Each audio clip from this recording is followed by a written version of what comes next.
Number 2 అంటే okay. Number 3 okay. Number 4 ప్రార్థన. మహాపరిశుద్ధుడైన మా ప్రియ పరలోకపు తండ్రి, మీ ఘనమైన ప్రశస్తమైన అమూల్యమైన నామమును బట్టి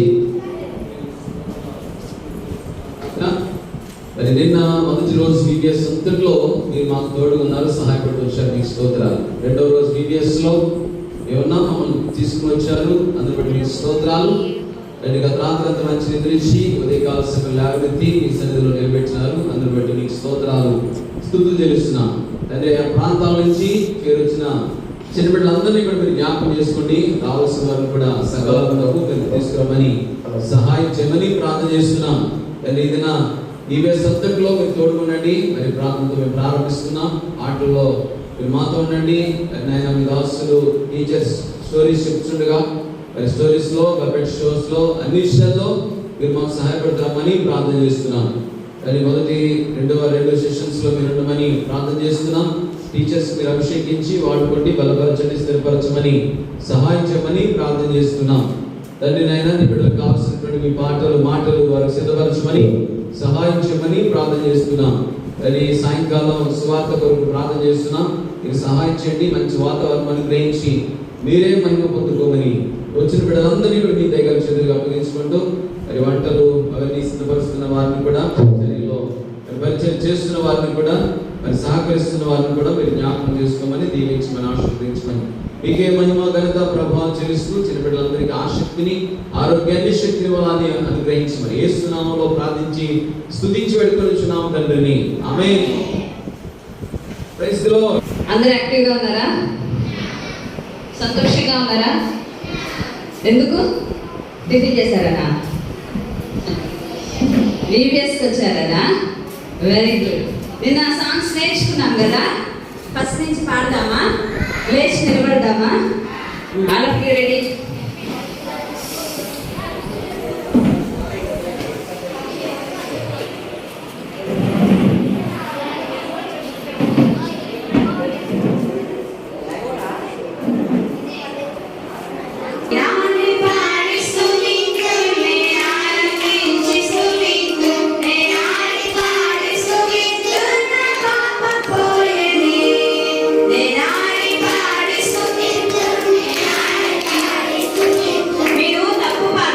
తెలుసా? నేను ఫస్ట్ టైం ఏం చెప్పాను? నేను ఆడి పాడి స్తుతిద్దు, సెకండ్ నేను ఆనందించి స్తుతిద్దు అని చెప్పాలన్నారు. మీరు నేను ఆడి పాడి స్తుతిద్దు అంటున్నారు, మళ్ళీ నేను ఆడి పాడి స్తుతిద్దు అంటున్నారు. అర్థమైందా? ఓకేనా? పదమా? నేను ఆడి పాడి స్తుతిద్దు, నేను ఆనందించి స్తుతిద్దు, నేను ఆడి పాడి స్తుతిద్దు.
నాతోటి కాపరులు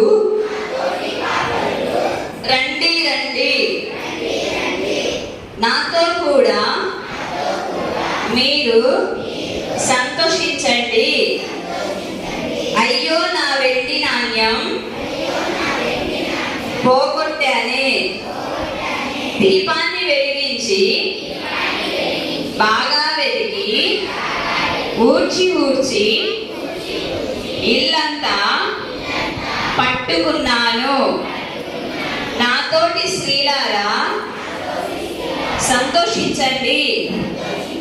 అయ్యో నా చిన్న కుమారుడు తప్పిపోయాడే, వెళ్ళలేదు, వెదకలేదు, ప్రార్థించాను. అదిగో అదిగో వాడే వస్తున్నాడు. రండి మనమందరము విందు చేద్దాము. నేను పాడి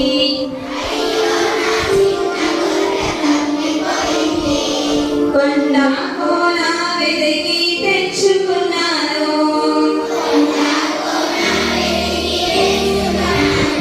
అయ్యో నా చిన్న గొర్రె తప్పిపోయింది. కొండ కోన వెతికి తెచ్చుకున్నాను. నాతోటి కాపరులు రండి రండి,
Bible. Pray every day. And you grow. First action అది. ఒకటి action అయితే ఒకటి పాడాలి. ఓకేనా? నేర్చుకుందామా? ఒక సెంటెన్స్ పాడి అప్పుడు సరే ఫస్ట్ అక్క వాళ్ళు పాడతారు విందాము.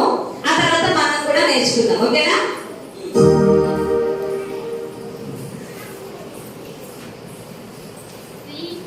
Bible, pray every day, pray every day, pray every day. Read your Bible, pray every day, and you grow, and you grow, and you grow. Read your Bible, pray every day, and you grow. బాధా నచ్చిందా? పాడదామా? Action చేస్తా పాడదామా? Read your Bible, pray every day, pray every day, pray every day. Read your Bible, pray every day, and you grow, and you grow, and you grow. Read your Bible, pray every day, pray every day. Read your Bible, pray every day, and you grow.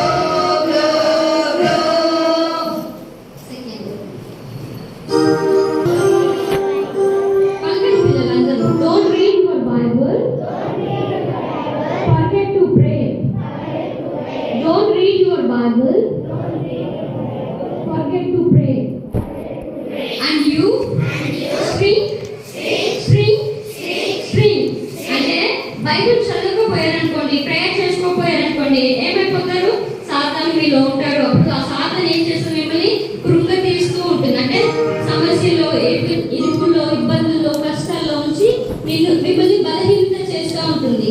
మన ఆత్మ బలంగా ఉండాలి అంటే మనం ఏం చేయాలి? Daily prayer చేసుకోవాలి and Bible చదువుకోవాలి. సాంగ్ మీనింగ్ అదే.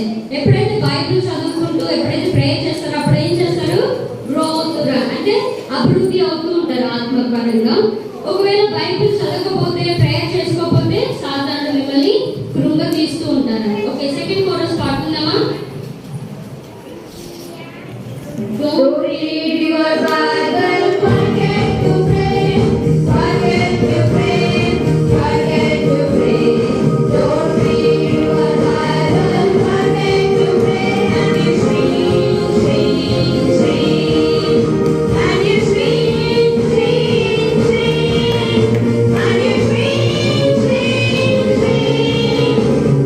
Don't read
మీరు పాడొద్దు, వాళ్ళకి మార్క్స్ వేద్దాం మనం, సరేనా? ఇలా జరగండి, మధ్యలో గ్యాప్ ఉంచండి, చక్కగా కూర్చోండి, అన్ని లైన్స్ చూసుకొని అందంగా కూర్చోవాలి. చూసారు, చాలా మంచి పిల్లలు వీళ్ళు.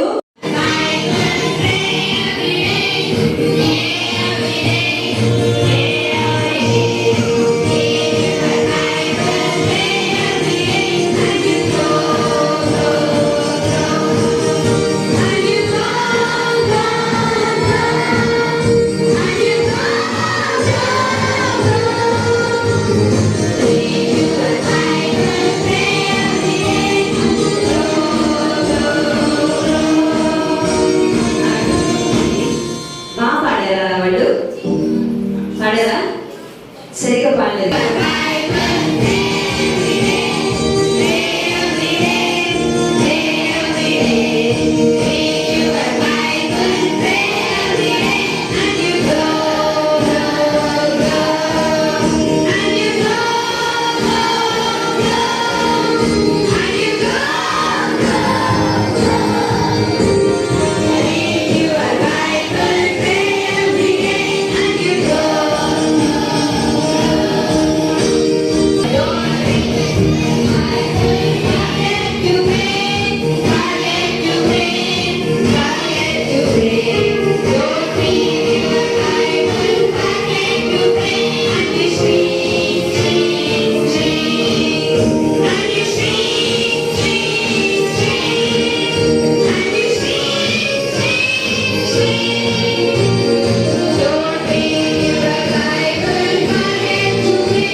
Thank you.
ఆయన చెప్పే మాటలు నేను వింటాను.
కొంచెం సేపు, ఓకేనా?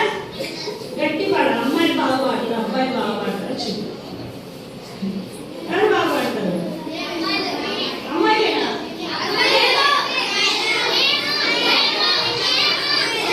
అబ్బాయిలు కూడా అమ్మాయిలానే చెప్తున్నారు, అవునా? కాదా? సరే చూద్దాం. Ready, 1 2 3 start. నాకెంతో సంతోషం, నాకెంతో ఆనందం, యేసు నాలో ఉన్నాడు, యేసు నాలో ఉన్నాడు, యేసు నాలో ఉన్నాడు, యేసు నాలో ఉన్నాడు. క్రీస్తు కృపలో నాకు బలము, క్రీస్తు కృపలో నాకు బలము. యేసయ్యలో ఉండే కష్టం చూసి కృంగిపోకు, సమస్య చూసి మారిపోకు, కష్టం చూసి కృంగిపోకు, సమస్య చూసి మారిపోకు. యేసు నీలో ఉండే నీకు బలము, యేసు నీలో ఉండే నీకు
కానీ మరి అబ్బాయి చెప్పినట్టు అబ్బాయి చెప్పాడు కదా, ఏం చెప్పాడు?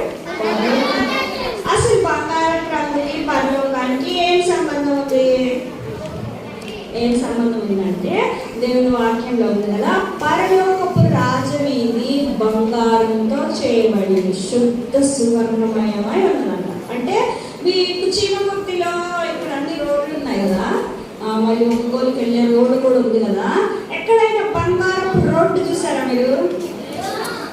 మంచిగా ఆలోచన చేసి చెప్పండి. చూడలేదా? నిజంగా చూడలేదా? అయ్యో, మీ ఊర్లో లేదా? అస్సలు లేదా? మా ఊర్లో కూడా లేదు. కానీ ఎక్కడుంది మరి?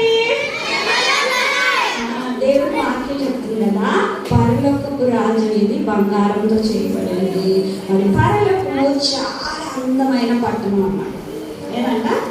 చాలా అందమైన పట్టణం. మనుషులు కట్టుకునే ఇల్లే ఎంత అందంగా ఉంటాయి కదా, అవునా? కానీ మరి దేవుని ఇల్లు ఇంకెంత అందంగా ఉంటుంది.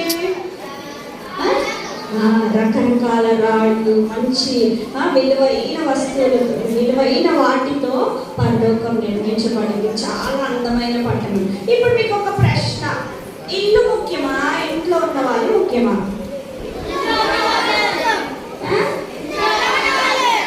ఎంతమంది ఇల్లు ముఖ్యమంటారు? అబ్బో, చాలా తెలివిగా సమాధానం ఇస్తున్నారు. సరే, ఇంట్లో ఉన్న వాళ్ళు ముఖ్యమన్న వాళ్ళు చేయొద్దండి. Very good children.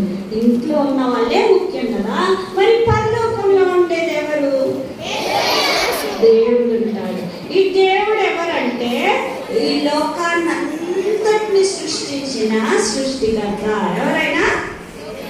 దేవుడు లోకమంతటిని ప్రపంచంలో ప్రతి మొత్తం అంతా కూడా సృష్టించింది. అంటే ఈ లోకం అంతటిని సృష్టించింది ఎవరంట? దేవుడే కదా. మరి ఏమేమి చేశాడు చెప్తారా కొన్ని? మీరు దేవుడు చేసిన చెప్పాలి. చెట్లు, వెరీ గుడ్, చెట్లు చేశాడు. ఇంకా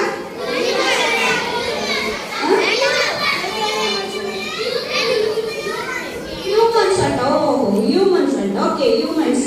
ఇంకా ఈ మైక్, ఈ టేబుల్ కూడా, అవునా? ఈ మనుషులు చేశాడు, కానీ దేవుడు చేసిన వస్తువుల్ని వాడుకొని చేశాడు. సరే, మరి దేవుడు చేసింది ఈ సృష్టిని, ఆకాశాన్ని, నక్షత్రాన్ని, ఇంకా సూర్యుడు, చంద్రుడు అన్నింటినీ కూడా దేవుడే చేశాడు. నిన్ను కూడా ఎవరు చేశాడు? లేదు, నేను మా మమ్మీ కడుపులో నుంచి వచ్చిన అనుకుంటావేమో, కానీ మీ మమ్మీ కడుపులో ఇచ్చింది కూడా ఎవరు? నిన్ను. దేవుడే నిన్ను చక్కగా తయారు చేశాడనమాట కదా. ఒకసారి నిన్ను నువ్వు చూసి ఎంత అందంగా ఉన్నావు కదా. వావ్ కదా. మరి దేవుడు నిన్ను చేశాడు. మరి నువ్వు అంటే ఆయనకు చాలా ఇష్టం అన్నమాట. ఎంత ఇష్టం? అసలు చాలా ఎంత ఇష్టం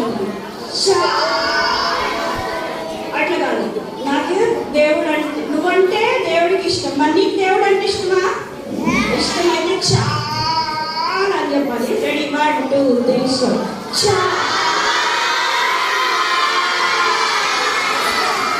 అంతేనా?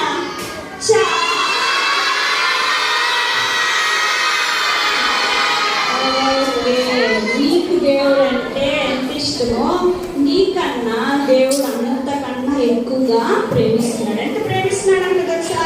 మీ మమ్మీ డాడీ కన్నా, మీ అన్నదమ్ములు, మీ అక్క చెల్లెలు, నీ బెస్ట్ ఫ్రెండ్ కన్నా కూడా నువ్వంటే దేవుడికి చాలా ఇష్టము. అందుకనే నువ్వు ఒకరోజు ఎక్కడ ఉండాలని దేవుడు ఆశపడుతున్నాడు తెలుసా? ఇందాక చూసా కదా, దేవుడు అందమైన పట్టణం, దేవుడు పరలోకంలో ఉండాలని ఆశపడుతున్నాడు. ఎంత మంచి స్థలంలో నువ్వెవరితో ఉండాలని దేవుడు ఆశపడుతున్నాడు? ఎక్కడ ఉండాలని ఆశపడుతున్నాడు? పరలోకంలో ఉండాలని ఆశపడుతున్నాడు. అయితే నువ్వు దేవుడితో ఉండడానికి దేవుడు ఇష్టపడతాడు. కానీ దేవుడు ఎలాంటి వాడు తెలుసా? ఆయన పరిశుద్ధుడు అనమాట.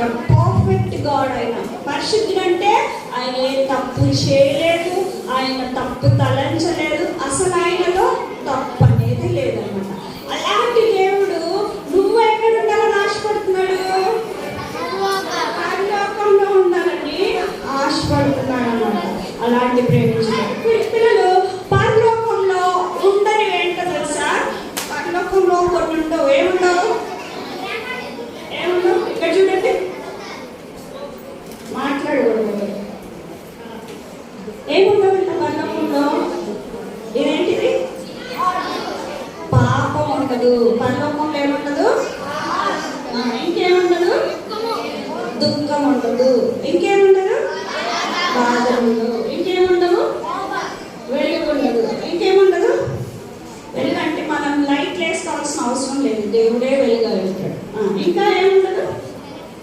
ఇదేంటిది మరణం ఉండదన్నమాట. మరి ఇవేవి కూడా పరలోకంలో ఉంటాయి. అయితే మనం ఒక్క విషయం గుర్తుపెట్టుకోవాలా, నీ పాపంతో నువ్వు ఎక్కడికి వెళ్ళలేవు, పరలోకానికి వెళ్ళలేవు. కానీ దేవుడు నిన్ను ప్రేమిస్తున్నాడు, కానీ నువ్వు ఆయనతో పాటు ఉండాలని ఆశపడుతున్నాడు. నీ పాపం అడ్డొచ్చిందనుకో ఏం చేస్తుంది, నిన్ను పరలోకానికి వెళ్ళకుండా ఆపేస్తుందన్నమాట. కానీ దేవుడు ప్రేమ గల దేవుడు కాబట్టి ఆయన ఏం చేస్తున్నాడంట, నీకోసము నువ్వు ఆయనని నమ్మితే నీ పేరు ఎక్కడ రాయబడి ఉంటుంది తెలుసా, జీవ గ్రంథంలో రాయబడి ఉంటుంది. మరి జీవ గ్రంథంలో నీ పేరు రాయబడి నువ్వు ఒకరోజు పరలోకంలో ఉండాలంటే ఎప్పుడు చూసుకోవాలా, ఎప్పుడు నువ్వు బ్రతికున్నప్పుడే కదా. అంటే నువ్వు ఈ లోకంలో ఉన్నప్పుడే ఏం చేయాలి, ఆయన నమ్మాలా. ఏం నమ్మాలా, ఏం నమ్మాలా, దేవుడు ఉన్నాడు. ఈ లోకం శాశ్వతమైందా, కాదు, శాశ్వతమైంది కాదు. ఈ లోకంలో మనుషులు బ్రతికే ఎంతకాలం బతుకుతారు చెప్పండి, 80. అధిక బలం అంటే 80, లేకపోతే 70, ఇంకా ఏమో కదా. మ్యాక్సిమం 100 అన్నారు, 100 years వరకు కొంతమంది ఉంటారు కదా. ఆ తర్వాత ఉంటారు ఇంకా. సరే, ఎప్పటికి ఇక్కడనే ఉంటామన్న వాళ్ళు ఎవరైనా ఉన్నారు ఇక్కడ? ఎవ్వరు లేరు కదా, ఎవ్వరు ఉన్నారు ఈ లోకం. ఎప్పుడో ఒకరోజు విడిచిపెట్టవలసిందే. కానీ ఈ లోకం విడిచిపెడితే నువ్వు పరలోకంలో ఉంటావా, అది ప్రశ్న అన్నమాట. దేవుడైతే నిన్ను ప్రేమిస్తున్నాడు, నువ్వు ఆయనతో పాటు ఉండాలని ఆశపడుతున్నాడు. కానీ నువ్వు ఆ విషయం నమ్మకుండా నువ్వు ఇంకా ఈ లోకంలో నీ పాపం విషయం నువ్వు క్షమించమని అడిగి ఉండకపోతే నీ పాపంతో నువ్వు ఎక్కడికి వెళ్ళలేవు, పరలోకానికి వెళ్ళలేవు. అందుకనే దేవుడు నిన్ను ప్రేమించి నీకు ఒక మార్గం సిద్ధపరిచినాడు. ఆయనే యేసయ్య. ఎవరైతే యేసయ్య దగ్గరకు వచ్చి నన్ను క్షమించమని అడుగుతారో వారిని ఏం చేస్తారంటే యేసయ్య క్షమిస్తాడు. క్షమిస్తారా లేదా? నువ్వు అడిగావు ఎప్పుడైనా క్షమించమని యేసయ్యని? అడగలేదు. అడగకపోతే అడగాలి. అడిగితే నీ పాపం క్షమించబడుతుంది. అప్పుడు నీ డార్క్ హార్ట్ కాస్త క్లీన్ హార్ట్ అవుతుంది. నీ క్లీన్ హార్ట్ నేను ఎక్కడికి తీసుకెళ్తుంది, పరలోకాన్ని తీసుకుంటుంది. పరలోకం నీ జీవగ్రంథంలో నీ పేరు ఉంటుంది, నువ్వు పరలోకంలో అడుగు పెట్టగలుగుతావు. అయితే ఈ లోకంలోనే చూసుకోవాలి విషయాలని. మరి ఇంకా నువ్వు దేవుడు ప్రేమించే దేవుడి దగ్గరికి వచ్చి కూడా ఆయన నమ్మి ఉండకపోతే ఏం చేయాలి, ఆయనని నమ్మాలి. మన థీమ్ ఏంటి చెప్పండి, my hope is in God. దేవుడే నా నిరీక్షణ. నువ్వు ఇవన్నీ వట్టి అనుకోకు, ఆయన అంత ఆశ పెట్టుకొని ఆయన కొరకు ఎదురు చూడాలన్నాడు, నిరీక్షించాల. పరలోకం ఉందా లేదా? నువ్వు నమ్మినా నమ్మకపోయినా పరలోకం ఉంది. నువ్వు ఈ లోకంలో నువ్వు క్షమించమని కోరుకుంటేనే నీ పాపం క్షమించబడుతుంది. మరి నువ్వు ఆయన దగ్గరికి వెళ్ళగలుగుతావు. మరి ఈ విషయాలు ఆలోచన చేస్తూ చిన్న ప్రార్థన చేస్తున్నాను. అవును ప్రభా, నేను నీ అందు నిరీక్షణ ఇస్తున్నాను. పరలోకం కొరకు నన్ను సిద్ధపరచు. ఈ లోకంలో నీ బిడ్డలుగా బ్రతకడానికి, ఒకరోజు నీతో పాటు పరలోకంలో ఉండటానికి నాకు సహాయం చేయని చెప్పి దేవుడు కలిగిస్తున్నాను.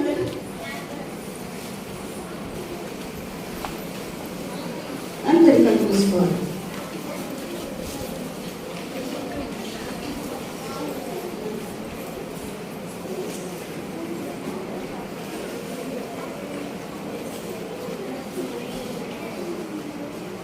అందరూ ఒక్కసారి ఆలోచించి ఎవ్వరు మాట్లాడకూడదు, దేవునితో మాట్లాడండి. ప్రార్థన అంటే దేవునితో మాట్లాడటం కదా. తల నుంచి దేవుని అడగండి, నువ్వు ఒకరోజు పరలోకంలో ఉండగలవా? అసలు నువ్వు దేవుని క్షమించమని అడిగావు ఎప్పుడైనా? అడిగి ఉండకపోతే ఈరోజు ప్రభా నన్ను క్షమించవా, నా కోసం ప్రాణం పెట్టావు కదా, నన్ను క్షమించండి అని చెప్పి దేవుని అడగాలి.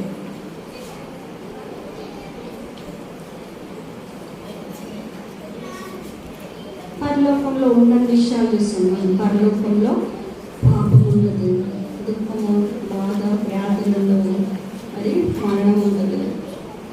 అయితే అంత మంచి స్థలంలో ఉండాలంటే ఇక్కడే నీ పేరు, నువ్వు నమ్మితే నీ పేరు జీవ గ్రంథంలో రాయబడుతుంది. అప్పుడు మాత్రమే నువ్వు కలగకుండా ఉండగలుగుతాం. కళ్ళు మూసుకొని ప్రార్థన చేసుకున్నాం. ప్రభా నన్ను క్షమించండి, నేను పాపినయ్యా, నువ్వు నా కోసం ప్రాణం పెట్టావు, మీకు వందనాలు, నన్ను బిడ్డగా చేయండి అని ఎవరైతే అడుగుతారో నువ్వు దేవుని బిడ్డ అవుతావు. దేవుని బిడ్డలే ఒకరోజు దేవుని ఇంట్లో ఉంటారు. ప్రార్థన చేసుకుంటాం. ఎవరైతే ఇప్పుడే ఫస్ట్ టైం ఎస్ఐ నన్ను క్షమించని అడిగారో, నన్ను బిడ్డగా చేయండి తండ్రి అని ఎవరైతే అడుగుతున్నారో ఒకసారి మీరు చేయొచ్చు చూపించండి. ఫస్ట్ టైం అయితేనే, ఇంతకుముందు ప్రార్థించిన వాళ్ళు చేయకూడదు. ఈరోజే మొట్టమొదటిసారిగా నేను నన్ను క్షమించమని దేవుడిని అడుగుతున్నాను అన్న వాళ్ళు మాత్రమే చేయొచ్చు చూపించు. ఉన్నారు అలాంటి వాళ్ళు?